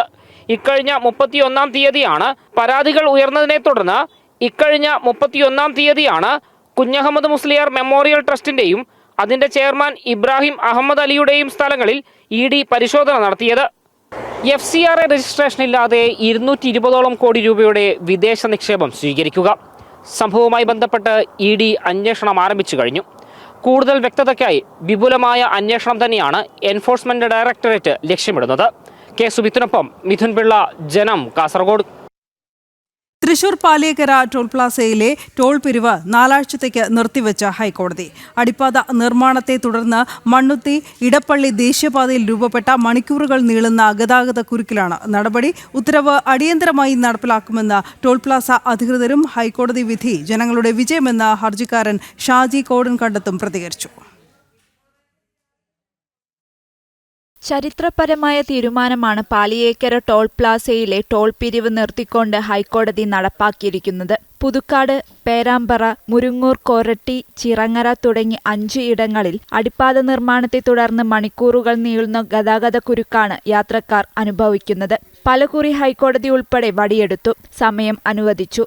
പ്രശ്നപരിഹാരം ആകാതെ വന്നതോടെയാണ് 4 ആഴ്ച ടോൾ പിരിവ് തന്നെ നിർത്തിവെക്കാനുള്ള കടുത്ത തീരുമാനം. ഹൈക്കോടതി വിധി ജനങ്ങളുടെ വിജയമാണെന്ന് ഹർജിക്കാരൻ ഷാജി കോടൻ പറഞ്ഞു. ഇത് ജനങ്ങൾക്ക് വേണ്ടിയുള്ള വിധിയാണ്. കോടതികൾ ജനങ്ങളുടെ കൂടെയാണെന്നുള്ള വലിയ സന്ദേശമാണ് ഈ വിധിയിൽ നിന്ന് മനസ്സിലാവും. ഈ വിധി ജനങ്ങൾക്കുള്ള വിധിയാണ്, സാധാരണക്കാർക്കുള്ള വിധിയാണ്, സാധാരണക്കാരെ യാത്രക്കാർക്കുള്ള വിധിയാണ്. ഉത്തരവ് ലഭ്യമായാൽ ഉടൻ ടോൾ പിരിവ് നിർത്തിവെക്കുമെന്ന് ടോൾ പ്ലാസ അധികൃതരും പ്രതികരിച്ചു. ജനം, തൃശൂർ. എയർ ഇന്ത്യ എക്സ്പ്രസ് അധികൃതരുടെ ഭാഗത്തു നിന്നുണ്ടായ അനാസ്ഥ കാരണം UAE-യിലേക്കുള്ള യാത്ര മുടങ്ങിയെന്ന പരാതിയുമായി വീട്ടമ്മ. തിരുവനന്തപുരം സ്വദേശിനി ആബിദ ബീവിക്കാണ് ദുരനുഭവമുണ്ടായത്. വിസിറ്റിംഗ് വിസയിൽ മകൾക്കും പേരക്കുട്ടിക്കുമൊപ്പം യാത്ര ചെയ്യാനെത്തിയ ആബിദ ബീവിയെ യാത്രാവിലക്കുണ്ടെന്ന് പറഞ്ഞ് തിരിച്ചയച്ചതാണ് പരാതി. ഈ മാസം 1-നായിരുന്നു സംഭവം. രാത്രി 8:30 തിരുവനന്തപുരത്ത് നിന്ന് അബുദാബിയിലേക്കുള്ള എയർ ഇന്ത്യ എക്സ്പ്രസ് വിമാനത്തിലായിരുന്നു ആബിദ ബീവി മകളായ ജാസിനും പേരക്കുട്ടി ഫർസാലും ടിക്കറ്റ് എടുത്തത്. എന്നാൽ ബോർഡിംഗ് പാസും എമിഗ്രേഷനും കഴിഞ്ഞ് വിമാനത്തിൽ കയറാൻ കാത്തിരിക്കുമ്പോൾ എയർ ഇന്ത്യ എക്സ്പ്രസ് ജീവനക്കാരി വന്ന ആബിദ ബീവിക്ക് യാത്ര ചെയ്യാൻ കഴിയില്ലെന്നും UAE പ്രവേശനത്തിന് അബുദാബി എമിഗ്രേഷന് വിലക്കുണ്ടെന്നും ഇത് സംബന്ധിച്ച് അറിയിപ്പ് വന്നിട്ടുണ്ടെന്നും അറിയിക്കുകയായിരുന്നു. ഇമിഗ്രേഷൻ എല്ലാം കഴിഞ്ഞ് ഫ്ലൈറ്റിന് വേണ്ടി ഞങ്ങൾ 2-1.5 മണിക്കൂർ ഞങ്ങൾ വെയിറ്റ് ചെയ്ത് അവിടെ ഇരുന്ന് അത് കഴിഞ്ഞ് വിളിച്ച് കഴിയുമ്പം അബുദാബി ഫ്ലൈറ്റിലുള്ള ആൾക്കാർ പറയുമ്പോഴും മോൾ പറഞ്ഞു എനിക്ക് കാലിന് വിഷയമുണ്ട്, ഒരുപാട് നേരം നിൽക്കാൻ പറ്റില്ല, മച്ചിയപ്പോൾ ഫ്രണ്ടിൽ പോയതിന് ശേഷം നമുക്ക് പോകാമെന്ന് പറഞ്ഞുകൊണ്ട് നിന്ന് അങ്ങനെ നിന്ന് കുറച്ച് പേര് അങ്ങോട്ട് പോയി കഴിഞ്ഞപ്പോഴാണ് എൻ്റെ പേര് വിളിക്കുന്നത്. അപ്പം ഞങ്ങൾ 3 പേരും കൂടെ അടുത്തോട്ട് വന്നപ്പോഴാണ് പറയുന്നത് ഇയാൾക്ക് ട്രാവൽ ചെയ്യാൻ പറ്റൂല. ഒടുവിൽ മാതാവിന്റെയും മകന്റെയും ടിക്കറ്റ് ക്യാൻസൽ ചെയ്ത് വീട്ടിലേക്ക് തിരിച്ചു പോകാൻ ഏർപ്പാടാക്കിയ ശേഷം ജാസിൻ ഒറ്റയ്ക്ക് UAE-യിലേക്ക് അതേ വിമാനത്തിൽ വരികയായിരുന്നു. അബുദാബി രാജ്യാന്തര വിമാനത്താവളത്തിലെ ഹാപ്പിനെസ് സെന്ററിൽ കാര്യങ്ങൾ അവതരിപ്പിച്ച് ആബിദ ബീവിയുടെ യാത്രാ തടസ്സത്തിന്റെ കാരണം അന്വേഷിച്ചപ്പോൾ അവർ സിസ്റ്റം പരിശോധിച്ച് യാതൊരു തടസ്സമില്ലെന്നും വിസ ആക്റ്റീവ് ആണെന്നുമായിരുന്നു അറിയിച്ചത്. ജാസിൻ പിന്നീട് ദുബായ് എമിഗ്രേഷനിൽ പരാതിപ്പെട്ടപ്പോൾ ഷാർജ വിസയാണെങ്കിലും സിസ്റ്റത്തിൽ പരിശോധിക്കാൻ അവർ തയ്യാറായി. അതിലും ആബിദ ബീവിയുടെ വിസ ആക്റ്റീവ് ആണെന്നായിരുന്നു കണ്ടത്. തുടർന്ന് ഷാർജ എമിഗ്രേഷനിൽ ചെന്ന് അന്വേഷിച്ചപ്പോഴും ഇതുതന്നെയായിരുന്നു മറുപടി. അപ്പോൾ അവരെന്നോട് ചോദിക്കുന്നത് നിങ്ങൾ എഡ്യൂക്കേറ്റഡ് ആണ്, നിങ്ങൾക്ക് ബ്രെയിൻ ഇല്ലേ, നിങ്ങൾക്ക് ബ്രെയിൻ യൂസ് ചിന്തിക്കാൻ പാടില്ലായോ? കാരണം വിസിറ്റ് വിസയുള്ള ഒരാൾക്ക് നമ്മൾ വിസ കൊടുത്തു കഴിഞ്ഞാൽ പിന്നെ വേറെ ഇഷ്യൂ ഉണ്ടാവില്ല. എന്തെങ്കിലും ഇഷ്യൂ ഉണ്ടെങ്കിൽ വിസ നമ്മൾ ഓൾറെഡി അവർ കൊടുക്കാതിരിക്കുകയാണ് പതിവ്. ഓൾറെഡി നമ്മൾ വിസ ഇഷ്യൂ ചെയ്തു, നിങ്ങൾ ബോർഡിങ് കഴിഞ്ഞിട്ട് നിങ്ങൾക്ക് പറ്റില്ല എന്ന് പറയുന്നത് ഇത് പ്യോർലി എയർലൈൻസിന് ഇഷ്യൂ ആവാനാണ് ചാൻസ്. നമുക്ക് ഏതൊരു ഇഷ്യൂ ഇല്ല എന്ന് പറഞ്ഞു. ഭാവിയിൽ യാത്രാ തടസ്സം ഉണ്ടാകാതിരിക്കാൻ എന്താണ് സംഭവിച്ചതെന്ന് വ്യക്തമാക്കണമെന്നാവശ്യപ്പെട്ട് എയർ ഇന്ത്യ എക്സ്പ്രസ് അധികൃതർക്ക് ഇമെയിൽ അയച്ചെങ്കിലും ഇതുവരെ മറുപടി ലഭിച്ചില്ലെന്ന് ജാസിൻ പറഞ്ഞു. മാതാവ് ആബിദ ബീവി മകനും ഇൻഡിഗോ വിമാനത്തിൽ ചൊവ്വാഴ്ച പുലർച്ചെ ഷാർജയിലെത്തി. യാത്രാവിലക്കുണ്ടായിരുന്നുവെങ്കിൽ എങ്ങനെ യാത്ര സാധ്യമായി എന്നതാണ് ഇവരുടെ ചോദ്യം. ആദ്യം വന്ന എയർ ഇന്ത്യ എക്സ്പ്രസിലാണ് ഈ പ്രോബ്ലം ഉണ്ടായത്. അപ്പോൾ ഇൻഡിഗോയിൽ എടുക്കുന്നു, അത് ഷാർജ ആയിരുന്നു. ഷാർജയിലേക്ക് അവർ ഒരു പ്രോബ്ലം ഇല്ലാണ്ട് ഇന്നലെ ഞാൻ റെക്ടിഫൈ ചെയ്തിട്ട് ഇന്നലെ വൈകുന്നേരം കയറി ഇന്ന് രാവിലെ അവർ ലാൻഡ് ചെയ്തു. പക്ഷേ ഇത് പറയുമ്പോൾ സിമ്പിൾ ആണെങ്കിലും ഈ ഒരു 3 ഡേയ്സ് ഞാൻ അനുഭവിച്ച ഒരു മെന്റൽ സ്ട്രെസ് ഉണ്ട്. എയർ ഇന്ത്യ എക്സ്പ്രസ് അധികൃതരുടെ ഭാഗത്തു നിന്നുണ്ടായ ബുദ്ധിമുട്ടിന് കൃത്യമായ പരിഹാരം കാണണമെന്നും തുടർ നിയമ നടപടികളുമായി മുന്നോട്ട് പോകാനാണ് തീരുമാനമെന്നും കുടുംബം വ്യക്തമാക്കി. ഷിൻസു സെബാസ്റ്റ്യൻ, ജനം, ദുബായ്. പാലക്കാട് പട്ടാമ്പിയിൽ തെരുവുനായ ആക്രമണം. പട്ടാമ്പിയിൽ പലയിടത്തായി 5 പേർക്കാണ് കടിയേറ്റത്. രാവിലെ 10:30 സംഭവം. പട്ടാമ്പി നഗരസഭാ ജീവനക്കാരനും കടിയേറ്റു. ഒരു സ്ത്രീക്കും കടിയേറ്റിട്ടുണ്ട്. 5 പേർ പട്ടാമ്പിയിൽ ചികിത്സയിലുമാണ്. അരുൺ അലത്തൂർ വിവരങ്ങൾ നൽകും. അരുൺ. പാലക്കാട് പട്ടാമ്പിയിലാണ് തെരുവുനായ ആക്രമണം ഉണ്ടായിരിക്കുന്നത്. പട്ടാമ്പിയിൽ വിവിധങ്ങളിലായിട്ട് 5 പേർക്കാണ് കടിയേറ്റിരിക്കുന്നത്. ഒരു സ്ത്രീ ഉൾപ്പെടെ 5 പേർക്കാണ് കടിയേറ്റത്. രാവിലെ ഒരു 10:30 സംഭവം. പട്ടാമ്പി നഗരത്തിലൂടെ യാത്ര ചെയ്യുന്ന സമയത്താണ് പലർക്കും കടിയേറ്റുന്നത്. നമുക്ക് CCTV ദൃശ്യങ്ങൾ ഉൾപ്പെടെ ലഭിച്ചിട്ടുണ്ട്. റോഡിലൂടെ സാധാരണഗതിയിൽ പല ആവശ്യങ്ങൾക്കായി നടന്നു പോകുമ്പോഴാണ് ഒരു പുരുഷനെയും അതുപോലെ തന്നെ പർദ്ദ ധരിച്ചു വരികയായിരുന്നു ഒരു സ്ത്രീയെയും ഉൾപ്പെടെ ഈ തെരുവുനായ കടിച്ചിരിക്കുന്നത്. സ്ത്രീയെ തെരുവുനായ കടിച്ച സമയത്ത് തൊട്ടടുത്ത കടകളിൽ ഉണ്ടായിരുന്ന ആളുകൾ അവരവിടുത്തെ ട്രേയും മറ്റും വെച്ച് തിരിച്ച നായയെ അടിച്ചപ്പോൾ മാത്രമാണ് അത് അവിടെ നിന്നും കടിക്കുന്നതിൽ നിന്നും പിന്മാറുന്ന ഒരു സ്ഥിതി അവിടെ ഉണ്ടായിട്ടുള്ളത് എന്നുള്ളതാണ്. ഏതായാലും ഒരു സ്ത്രീ ഉൾപ്പെടെ 5 പേർക്ക് കടിയേറ്റവർ ആശുപത്രിയിൽ ചികിത്സ തേടിയിട്ടുണ്ട്. പട്ടാമ്പിയിലെ നഗരസഭാ ജീവനക്കാരൻ ഉൾപ്പെടെ കടിയേറ്റിരിക്കുകയാണ്. ശരി. കൂടുതൽ ബ്രഹ്മോസ് മിസൈലുകളും സായുധ ഡ്രോണുകളും വാങ്ങാൻ ഭാരതീയ സേന 67,000 കോടി രൂപയുടെ ആയുധ ഇടപാടുകൾക്ക് പ്രതിരോധ മന്ത്രാലയം അനുമതി നൽകി. കര, കടൽ, വ്യോമമാർഗം വിക്ഷേപിക്കാൻ കഴിയുന്ന മിസൈലുകളാണ് വാങ്ങുന്നത്. ഓപ്പറേഷൻ സിന്ദൂറിന്റെ ഭാഗമായി പാകിസ്ഥാനിൽ കനത്ത നാശം വിതച്ച മിസൈലുകളാണ് ബ്രഹ്മോസ്. കൂടുതൽ ബ്രഹ്മോസും സായുധ ഡ്രോണുകളും സൈന്യത്തിന് ഉടൻ ലഭ്യമാക്കും. 67,000 കോടി രൂപയുടെ ആയുധ ഇടപാടുകൾക്കാണ് പ്രതിരോധ മന്ത്രാലയം അനുമതി നൽകിയത്. പ്രതിരോധ മന്ത്രി രാജ്നാഥ് സിംഗ് അധ്യക്ഷനായ ഡിഫൻസ് അക്വിസിഷൻ കൗൺസിലാണ് വിഷയം പരിഗണിച്ചത്. ഭാരതം, റഷ്യ സംയുക്ത സംരംഭമാണ് ബ്രഹ്മോസ് സൂപ്പർസോണിക് ക്രൂസ് മിസൈലുകൾ.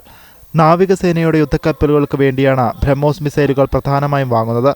നാവികസേനയുടെ വീർ ക്ലാസ് യുദ്ധക്കപ്പലുകളിലും വ്യോമസേനയുടെ റഷ്യൻ നിർമ്മിത സുഖോയ് 30 MKI യുദ്ധവിമാനങ്ങളിലുമാണ് ബ്രഹ്മോസ് വിന്യസിക്കുക. 10,800 കോടി രൂപ ചിലവഴിച്ചാണ് ബ്രഹ്മോസ് മിസൈലുകൾ സ്വന്തമാക്കുന്നത്. പാകിസ്ഥാനെതിരായ ആക്രമണത്തിൽ വ്യോമസേനയുടെ പ്രധാന ആയുധമായിരുന്നു ബ്രഹ്മോസ്. ബ്രഹ്മോസിനൊപ്പം സായുധ ഡ്രോണുകളും സേനയ്ക്ക് ലഭ്യമാകും. മീഡിയം ആൾട്ടിറ്റ്യൂഡ് ലോങ് എൻഡ്യൂറൻസ് അഥവാ മെയിൽ ഡ്രോണുകൾ വിദേശ സഹകരണത്തോടെയാകും നിർമ്മിക്കുക. 60% തദ്ദേശീയ പങ്കാളിത്തമുണ്ടാകും. അതിർത്തി നിരീക്ഷണം വർദ്ധിപ്പിക്കാനും പ്രതിരോധ കരുത്ത് വർദ്ധിപ്പിക്കാനും മെയിൽ ഡ്രോണുകൾക്കാകും. പരമാവധി 35,000 അടി ഉയരത്തിൽ 30 മണിക്കൂറിലധികം പറക്കാൻ ഇവയ്ക്കാകും. നിർണായക മേഖലകളിൽ തത്സമയ രഹസ്യ നിരീക്ഷണങ്ങൾക്കും ശത്രു താവളങ്ങൾ ആക്രമിക്കാനും മെയിൽ ഡ്രോണുകൾ ഉപകരിക്കും. ന്യൂസ് ഡെസ്ക് ജനം. മുതിർന്ന RSS സംഘാടകനും അടിയന്തരാവസ്ഥ വിരുദ്ധ സമരസേനാനിയുമായ തൃശൂർ പുറനാട്ടുകര പുത്തിശ്ശേരി കൃഷ്ണപ്രഭയിൽ AP ഭരത്കുമാറിന്റെ സംസ്കാരം ഇന്ന് ഉച്ചയ്ക്ക് നടത്തും. തൃശൂരിലെ സ്വകാര്യ ആശുപത്രിയിൽ ചികിത്സയിലിരിക്കവേ ഇന്നലെയായിരുന്നു അന്ത്യം. സാധാരണക്കാരായ പ്രവർത്തകരുടെ പോലും ഹൃദയം കീഴടക്കിയ ഭരതേട്ടൻ എന്ന AP ഭരത്കുമാറിനെ കാണാൻ ഇന്നലെ മുതൽ തന്നെ വീട്ടിലേക്ക് സ്വയംസേവകർ ഇടമുറിയാതെ എത്തി. രാവിലെ മുതൽ വീട്ടിൽ പൊതുദർശനത്തിന് ക്രമീകരണം ഒരുക്കിയിട്ടുണ്ട്. തുടർന്ന് തൃശൂർ അയ്യന്തോൾ ഉദയനഗറിലുള്ള സരസ്വതി വിദ്യാനികേതനിൽ 1:30 വരെ പൊതുദർശനം നടക്കും. ഇതിനുശേഷം ഉച്ചയ്ക്ക് 2-ന് പാറമേക്കാവ് ശാന്തിഘട്ടിൽ സംസ്കാരം നടക്കും. AP ഭരത്കുമാർ ചെറുപ്പകാലം മുതൽ RSS പ്രവർത്തനത്തിൽ സജീവമായിരുന്നു. ജീവിതത്തിന്റെ ഓരോ ഘട്ടത്തിലും സംഘത്തിന്റെ നിരവധി ചുമതലകൾ വഹിച്ചു. അടിയന്തരാവസ്ഥക്കാലത്ത് പോലീസിന്റെ കൊടിയ പീഡനങ്ങൾക്കാണ് ഇരയാകേണ്ടി വന്നത്. തൃശൂർ ജില്ലാ കാര്യവാഹ്, എറണാകുളം വിഭാഗ് കാര്യവാഹ്, സക്ഷമ സംസ്ഥാന പ്രസിഡന്റ്, കേരള ക്ഷേത്ര സംരക്ഷണ സമിതി സംസ്ഥാന സെക്രട്ടറി, തൃശൂർ അയ്യന്തോൾ സരസ്വതി വിദ്യാനികേതൻ സ്ഥാപക സെക്രട്ടറി, കാനാട്ടുകര സേവാ സദനം സെക്രട്ടറി, അദ്വൈത ചാരിറ്റബിൾ ട്രസ്റ്റ് സ്ഥാപക secretary, ESI employees union general secretary, Peramangalam CRR Varma സ്മാരക സഞ്ജീവനി പ്രകൃതി ചികിത്സ ആശുപത്രി പ്രസിഡന്റ് തുടങ്ങി നിരവധി ചുമതലകൾ വഹിച്ചിട്ടുണ്ട്. എമർജൻസി വിക്ടിംസ് അസോസിയേഷന്റെ സംസ്ഥാന ഭാരവാഹിയായും ദീർഘകാലം പ്രവർത്തിച്ചു. അടിയന്തരാവസ്ഥക്കാലത്തേറ്റ ക്രൂരമായ പോലീസ് മർദ്ദനങ്ങളെ തുടർന്ന് നിരവധി ശാരീരിക അവശതകൾ നേരിട്ടിരുന്നു. ജനം, തൃശൂർ. ആറ്റുകാലമ്മയ്ക്ക് നൃത്തസന്ധ്യ ഒരുക്കി നെതർലാൻഡ്സിൽ നിന്നുള്ള നൃത്തസംഘം. നെതർലാൻഡ്സിലെ നുബുർ നാട്യശാലയിലെ 11 നർത്തകരാണ് നൃത്തവിരുന്ന് ഒരുക്കിയത്. നാളെ കരിക്കകം ദേവീക്ഷേത്രത്തിലും നൃത്തസന്ധ്യ നടത്തിയ ശേഷമാകും സംഘം മടങ്ങുക.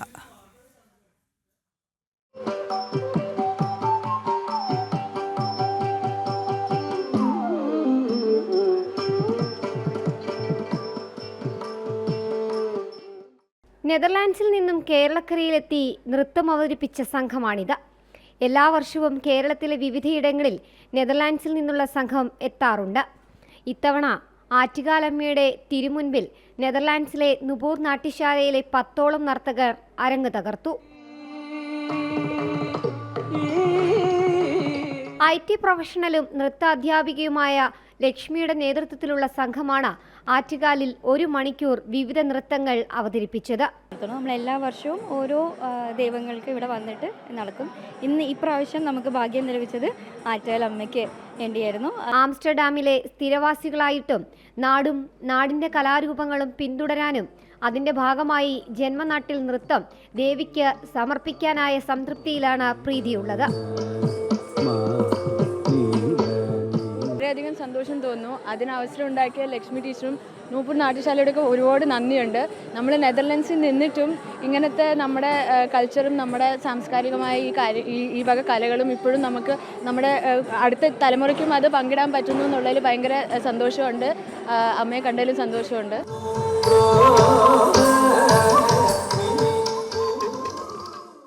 കേരള മണ്ണിലെത്തി നൃത്തച്ചുവടുകൾ വെക്കാനായ സന്തോഷത്തിലാണ് നെതർലാൻഡ്സിലെ സ്വദേശിനികളായ ധീരയും ദിയയും.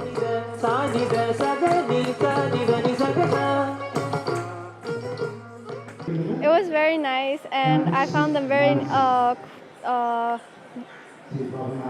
very pretty. Ik zou graag mijn guru willen bedanken voor deze mogelijkheid en iedereen om me heen ook. Dit zou niet mogelijk zijn zonder haar. കേരളത്തിൽ ആദ്യമായെത്തി നൃത്തം വെച്ച സന്തോഷത്തിലാണ് മുഴുവൻ പേരും. എൻ്റെ ഫസ്റ്റ് ടൈം അമ്പലത്തിൽ കളിക്കുന്നത്, അതുകൊണ്ട് ഇതെനിക്കൊരു ഭയങ്കര പുതിയ ഓപ്പർച്യൂണിറ്റി ആയിരുന്നു. പിന്നെ എനിക്ക് അമ്മയുടെ അനുഗ്രഹം കിട്ടിയിട്ടാണ് ഇപ്പോൾ കളിക്കാൻ പറ്റിയത്. നാളെ കരിക്കകം ദേവീക്ഷേത്രത്തിലും നൃത്തസന്ധ്യ നടത്തിയ ശേഷമാകും സംഘം മടങ്ങുക. ജനം, തിരുവനന്തപുരം. ഗുരുവായൂരിൽ സ്വകാര്യ ലോഡ്ജിലെ ശുചിമുറിയിൽ നിന്നുള്ള മലിനജലം കാനയിലേക്ക് ഒഴുക്കിയതായി പരാതി.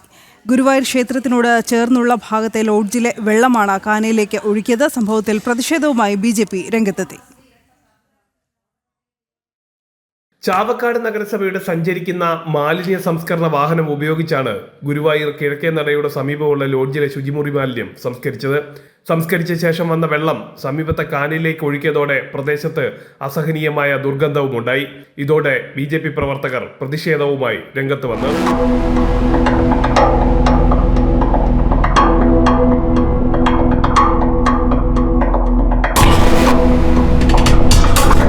ചാവക്കാട് നഗരസഭയിലെ വാഹനം എന്നാണ് ഇത് അന്വേഷിക്കണം. ചാവക്കാട് നഗരസഭയിലെ വാഹനം വന്നിട്ട് ഇവിടുത്തെ സെപ്റ്റിക് മാലിന്യം എടുത്ത് എങ്ങനെയാണ് ഗുരുവായൂർ നഗരസഭയിലെ കാനയിലേക്ക് തുറന്നുവിടുക? ഇത് ഞങ്ങൾക്കറിയണം. ഗുരുവായൂരിലെ ഓരോ ജനങ്ങൾക്കും വേണ്ടി ഞങ്ങൾ സംസാരിക്കുന്നത്. പൊതുകാനയിലേക്ക് സെപ്റ്റിക് മാലിന്യം തുറന്നുവിടാൻ അനുവദിക്കില്ല. അതേത് നഗരസഭയുടെ പിന്തുണയോടെയായാലും ഞങ്ങൾ അനുവദിക്കില്ല. ഞങ്ങൾക്കറിയാൻ സാധിച്ചിട്ടുണ്ട് ഇതിന് പിന്നില് എല്ലാവിധ ഒത്താശയും ചെയ്തിട്ട് ഭരിക്കുന്ന എല്ലാവരുടെ പിന്തുണയോടെയാണ് ഈ പ്രവർത്തനം ആരംഭിച്ചിട്ടുള്ളത്. ശക്തമായിട്ടുള്ള പ്രതിഷേധം ഞങ്ങൾ രേഖപ്പെടുത്തുക. ശുചിമുറി മാലിന്യം സംസ്കരിക്കാനുള്ള 5 വാഹനങ്ങളാണ് സംസ്ഥാനത്ത് പരീക്ഷണാടിസ്ഥാനത്തിൽ തദ്ദേശ സ്വയംഭരണ സ്ഥാപനങ്ങൾക്ക് കൈമാറിയിട്ടുള്ളത്. അതിലൊന്നാണ് ചാവക്കാട് നഗരസഭയ്ക്ക് ലഭിച്ചത്. ആവശ്യമായ സ്ഥലത്തെത്തി ശുചിമുറി മാലിന്യം സംസ്കരിക്കുന്നതാണ് രീതി. ജനം, തൃശൂർ. കോഴിക്കോട് പുനൂരിൽ ഭർത്തൃ വീട്ടിൽ യുവതി ആത്മഹത്യ ചെയ്ത സംഭവത്തിൽ ദുരൂഹതയെന്ന കുടുംബം. ജിസ്ന നിരന്തരം മാനസിക പീഡനത്തിന് ഇരയായതായും ഭർത്താവ് ശ്രീജിത്ത് മർദ്ദിച്ചിരുന്നതായും കുടുംബം ആരോപിച്ചു. ബാലുശ്ശേരി പോലീസ് കേസെടുത്ത് അന്വേഷണം ആരംഭിച്ചു. ബംഗാളിമ്മൽ ശ്രീജിത്തിന്റെ ഭാര്യ ജിസ്നയെ കഴിഞ്ഞ ദിവസമാണ് ഭർത്തൃ വീട്ടിൽ തൂങ്ങി മരിച്ച നിലയിൽ കണ്ടെത്തിയത്. ഓട്ടോ ഡ്രൈവറായ ഭർത്താവ് ശ്രീജിത്ത് ജിസ്നയെ മർദ്ദിച്ചിരുന്നതായും നിരന്തരം മാനസികമായി പീഡിപ്പിച്ചിരുന്നതായും കുടുംബം ആരോപിച്ചു. മരണത്തിൽ ദുരൂഹതയുണ്ടെന്നും വിശദമായ അന്വേഷണം വേണമെന്നും കുടുംബം ആവശ്യപ്പെട്ടു. ഫാമിലി സൗന്ദര്യ പണങ്ങൾ ഉണ്ടാവും. അങ്ങനെയുള്ള പ്രശ്നങ്ങൾ ഉണ്ടായിട്ട് ഇവരെ 2-3 പ്രാവശ്യം ഇങ്ങനെ എല്ലാവരും കൂടി ഇവരേട്ടന്മാരും എല്ലാവരും കൂടി സംസാരിച്ച് കാര്യങ്ങളെല്ലാം ക്ലിയറാക്കി ഇങ്ങനെ വിട്ടതാണ്. പക്ഷെ ഇന്നലെ വരെ അവള് ഈ ഒരാഴ്ച മുന്നേ വരെ നാട്ടിൽ വന്നിട്ടുണ്ട്. ഇവിടെ അവളെ അമ്മേൻ്റെ അടുത്ത് വന്നിട്ടുണ്ട്. നമ്മളോടൊന്നും അല്ലെങ്കിൽ ഇവരെ മാമന്മാരോടോ അല്ലെങ്കിൽ അനിയനോടോ ഏട്ടനോടോ ആരോടോ ഒന്നും സംസാരിച്ചിട്ടില്ല. ഞങ്ങളിപ്പോൾ കോൺടാക്ട് ചെയ്യാൻ നോക്കിയിട്ട് അവൻ്റെ ഫോൺ എടുക്കുന്നില്ല, സ്വിച്ച് ഓഫാണ്. വിളിച്ചിട്ട് കിട്ടിയിട്ടുമില്ല. ഒരു തെറ്റും ഇല്ലെങ്കിൽ അവനെന്തായാലും ഞങ്ങളെ ഫോൺ എടുത്തിട്ട് അറ്റൻഡ് ചെയ്തിട്ട് കാര്യങ്ങൾ പറയില്ല. ഇന്നലെ രാത്രിയൊക്കെ റിങ് ചെയ്യുന്നുണ്ട്. സാമ്പത്തിക ഇടപാടിനെ ചൊല്ലി ഭർത്താവിന്റെ വീട്ടിൽ പ്രശ്നങ്ങളുണ്ടായിരുന്നു. കുട്ടിയെ കാണാൻ പോലും സമ്മതിച്ചില്ല. മരണം നടന്നിട്ടും ഭർത്താവിന്റെ വീട്ടുകാർ ഇതുവരെ ബന്ധപ്പെട്ടിട്ടില്ല എന്നും കുടുംബം പറഞ്ഞു. കണ്ണൂർ കേളകം സ്വദേശിനിയാണ് ജിസ്ന. വീട്ടിൽ 2 വയസ്സുള്ള മകൻ മാത്രമുള്ളപ്പോഴായിരുന്നു ജീവൻ ഒടുക്കിയത്. പോസ്റ്റ്മോർട്ടത്തിന് ശേഷം മാത്രമേ മരണകാരണം വ്യക്തമാകൂ എന്ന് പോലീസ് പറഞ്ഞു. ജനം, കോഴിക്കോട്. ഭാരത ചരിത്രത്തെ വികലമാക്കി കേരളത്തിലെ 4ാം ക്ലാസ്സിലെ പാഠഭാഗം. വസ്തുതാപരമായ പിഴവുകളും വ്യക്തികളെക്കുറിച്ചുള്ള ആശയക്കുഴപ്പവും ഉണ്ടാക്കുന്ന ചോദ്യങ്ങളും വ്യാപകം. ജാർഖണ്ഡിന്റെ പേരില്ലാത്ത ഭൂപടവും അക്ഷരത്തെറ്റുകളും പുസ്തകത്തിലുണ്ട്. 4ാം ക്ലാസ്സിലെ പരിസര പഠനം പുസ്തകത്തിലെ 4ാം അധ്യായത്തിലാണ് വ്യാപകമായ തെറ്റുകൾ കടന്നുകൂടിയത്. ജനം എക്സ്ക്ലൂസീവ്. 4ാം ക്ലാസ്സിലെ പരിസര പഠനം പുസ്തകത്തിലെ ഭാരതത്തിന്റെ ഭൂപടത്തിൽ തിരഞ്ഞാൽ ഒരു സംസ്ഥാനത്തിന്റെ പേര് കാണാൻ കിട്ടില്ല. ജാർഖണ്ഡാണ് കാണാനില്ലാത്ത സംസ്ഥാനം. മറ്റെല്ലാ സംസ്ഥാനങ്ങളുടെയും പേരും തലസ്ഥാനവും നൽകിയിട്ടുണ്ടെങ്കിലും ജാർഖണ്ഡിൽ ആകെയുള്ളത് റാഞ്ചി എന്ന പേര് മാത്രം. മറ്റൊരു പേജിൽ നൽകിയിരിക്കുന്ന ചോദ്യങ്ങളാകട്ടെ ആശയക്കുഴപ്പവും വസ്തുതാപരമായ പിഴവുകളുമുള്ളതാണ്. ഇന്ത്യൻ നാഷണൽ കോൺഗ്രസിന്റെ പ്രസിഡന്റായ ആദ്യ വനിത ഇന്ത്യയുടെ വാനമ്പാടി എന്നറിയപ്പെട്ടു എന്നതാണ് ഒരു ചോദ്യത്തിന്റെ സൂചകം. ആനി ബസന്റാണ് 1917 കോൺഗ്രസ് അധ്യക്ഷയാകുന്ന ആദ്യ വനിത. ഇന്ത്യയുടെ വാനമ്പാടി എന്നറിയപ്പെട്ട സരോജിനി നായിഡു 1925 കോൺഗ്രസ് അധ്യക്ഷ സ്ഥാനത്തേക്ക് എത്തുന്നത്. ഇന്ത്യൻ നാഷണൽ കോൺഗ്രസിന്റെ പ്രസിഡന്റായ ആദ്യ ഭാരതീയ വനിതയെന്നാണ് സരോജിനി നായിഡുവിനെ വിശേഷിപ്പിക്കേണ്ടതെന്ന് സാരം. എന്താണ് ഉദ്ദേശിച്ചതെന്ന് വിദ്യാഭ്യാസ വകുപ്പ് തന്നെ വ്യക്തമാക്കുകയും വേണം. ഇന്ത്യൻ നാഷണൽ ആർമിയുടെ രൂപീകരണം സംബന്ധിച്ചതാണ് അടുത്ത പിഴവ്. INA രൂപീകരിച്ച് ബ്രിട്ടീഷുകാർക്കെതിരെ പോരാടി നേതാജി എന്ന് വിളിക്കപ്പെടുമെന്നതാണ് ചോദ്യത്തിന്റെ സൂചകം. INA രൂപീകരിച്ചത് നേതാജി സുഭാഷ് ചന്ദ്രബോസ് അല്ലെന്ന വസ്തുത മറന്നാണ് ഈ സൂചകം നൽകിയിരിക്കുന്നത്. 1942 മേജർ മോഹൻ സിംഗാണ് INA രൂപീകരിക്കുന്നത്. 43 നേതാജി INAയുടെ ഭാഗമായി മാറുന്നത്. സർദാർ വല്ലഭഭായ് പട്ടേലിന്റെ പേര് പുസ്തകത്തിലെത്തിയപ്പോൾ വല്ലഭായ് പട്ടേൽ.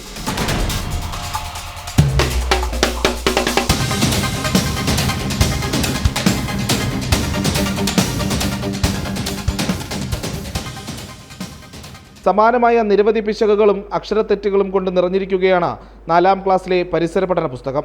മാസങ്ങളെടുത്ത് തുടർ പരിശോധനകൾ നടത്തി പുറത്തിറക്കുന്ന പുസ്തകത്തിലാണ് ഇത്രയധികം തെറ്റുകൾ കടന്നുകൂടിയതെന്നതാണ് വൈരുദ്ധ്യം. പ്രജിത് മോഹനൻ, ജനം, തിരുവനന്തപുരം.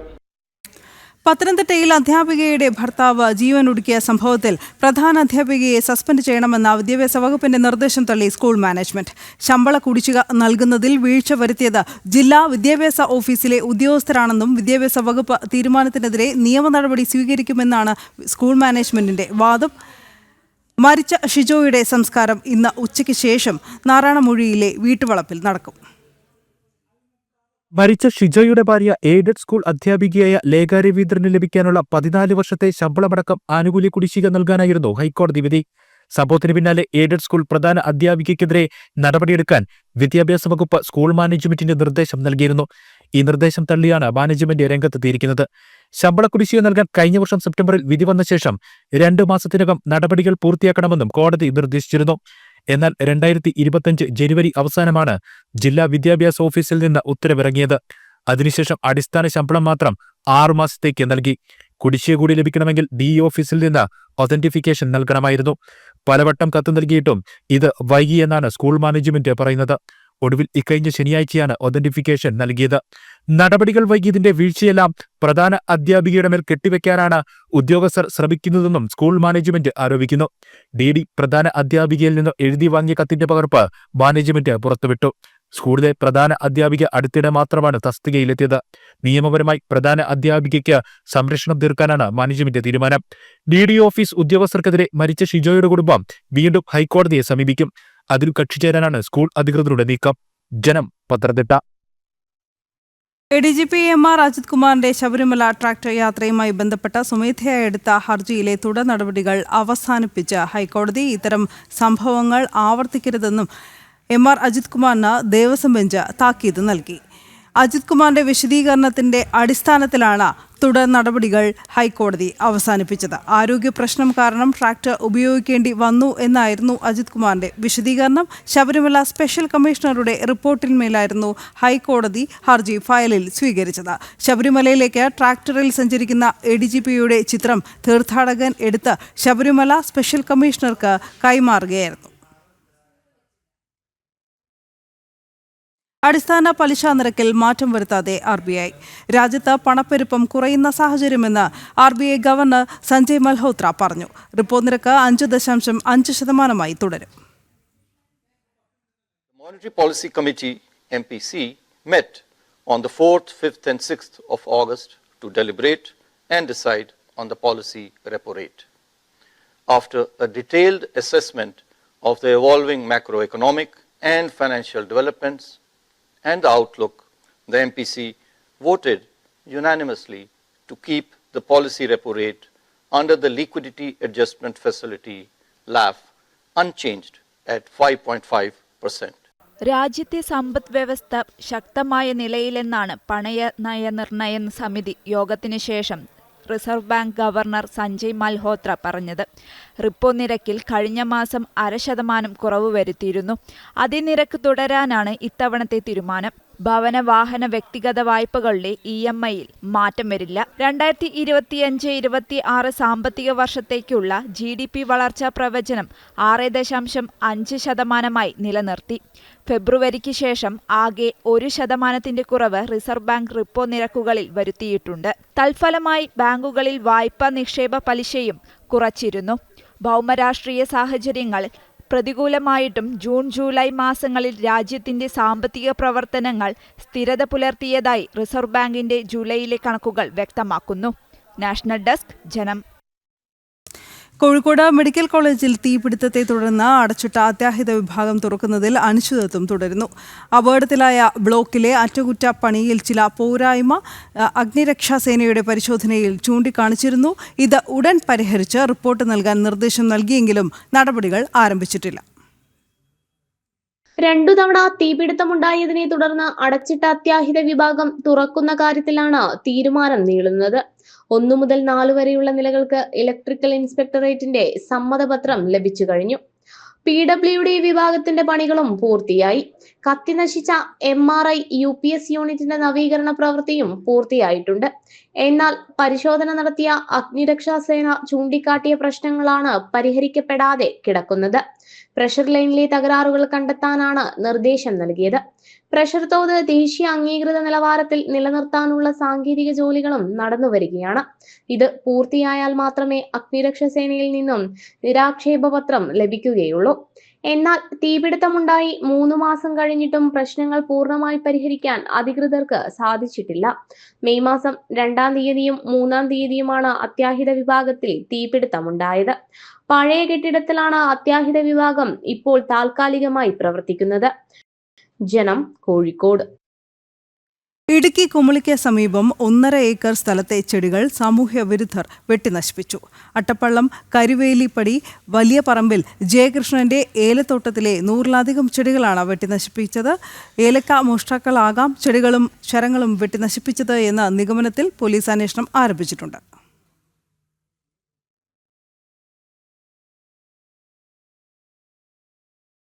രാവിലെ 7 മണിയായപ്പോഴേ എൻ്റെ മോൻ വന്ന് ഇങ്ങോട്ട് പറമ്പിലോട്ട് ഇപ്പോൾ ഒരു 100-110 ചെടിയോളം ഇങ്ങനെ വെട്ടി അരിഞ്ഞു കളഞ്ഞേക്കുക. എൻ്റെ പൊന്നു സാറേ, ഞങ്ങൾ ഒരു മനുഷ്യർക്ക് ഒരു ഉപദ്രവം ചെയ്യത്തില്ല, ഞങ്ങൾ ഉപകാരമേ ചെയ്തിട്ടുള്ളൂ. ഞങ്ങളുടെ കുഞ്ഞുങ്ങളുടെ ജീവിതമേ കളഞ്ഞു നശിച്ചുപോയി. ഈ വർഷത്തെ ഒരു മണി ഒരു ആദായം പോലും ഞങ്ങൾ എടുത്തിട്ടില്ല. എന്തിനാ ഇങ്ങനെ ചെയ്തെന്ന് ഞങ്ങൾക്കറിയത്തില്ല. ഞങ്ങൾ ആരോട് എന്ത് ദോഷം ചെയ്തിട്ടാണ് ഇങ്ങനെ എൻ്റെ മക്കളെ ദ്രോഹിച്ചെന്ന് ഞങ്ങൾക്കറിയത്തില്ല സാർ. ഉച്ചവാർത്ത ഇവിടെ പൂർണ്ണമാകുന്നു. നമസ്തേ.